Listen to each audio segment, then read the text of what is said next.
statutas, jūs turit mokinę taisyklės?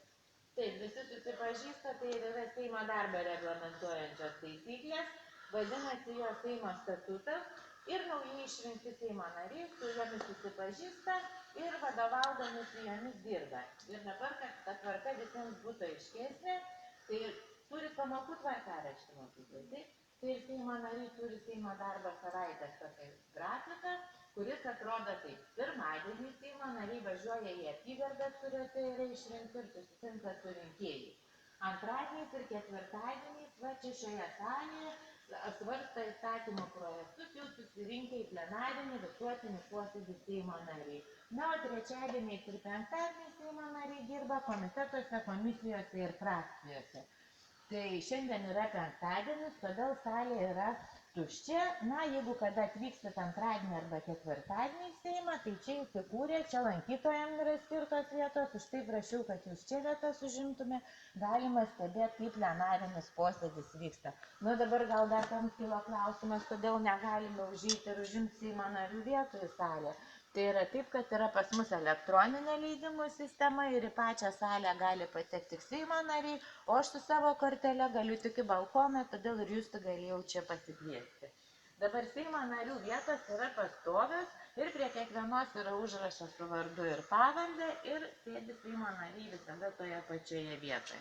Pagal tą Seimo darbo taisyklės posėdžiui pirmininkaut gali Seimo pirmininkas arba vienas iš jo pavaduotojų. Tai gal iš jūsų kas žino, kas šiuo metu yra Seimo pirmininkas? Taip, aš sakau pirmininkas, nes tai yra pareigos. Tai yra Loreta Graužinienė, ji turi 6 pavaduotojus ir, kaip sakiau, antradieniais ir ketvirtadieniais, kai vyksta posėdis, va matot, priekį yra 3 kėdės, tai ten yra posėdžio pirmininko darbo vieta. Na ir ta posėdžio pirmininko darbo vieta yra išskirtinė, nes matot, yra tokios darbo priemonės, kurių nėra ant kitų Seimo narių stalų. Ką matot ant posėdžio pirmininko stalo, ko nėra kitų? Kažkokį varpelį. Varpelis yra ir dar gongas, matot, stovi. Kai įstatymas Seime yra priimamas, tada posėdžio pirmininkas muša į gongą ir tai yra ženklas apie priimtą įstatymą arba posėdžio pradžią, pabaigą, o taip pat dar varpelį matot, taip, kai kartais Seimo nariai taip diskutuoja, kad vieni kitų nebegirdi. Tada jau posėdžio pirmininkas skambina to varpeliu ir prašo dėmesio ir tylos. O jūsų mokytojas, kaip jūs visada mokytojo klausot?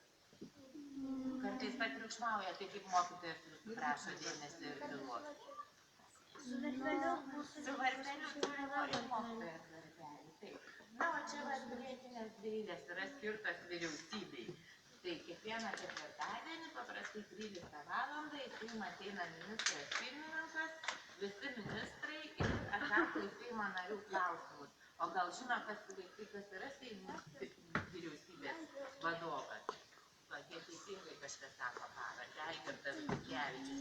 Nes Seime yra įstatymai priimami, o vyriausybė yra atsakinga už jų įgyvendinimą. Na, dar salėje mato 2 labai didelius ekranus, tai posėdis vyksta, tai tuose ekranuose mes matom pavadinimą svarstomą įstatymo projektą, pasisakančiojo vardą, pavardę. Taip pat yra balsuojama elektronikos būdu ir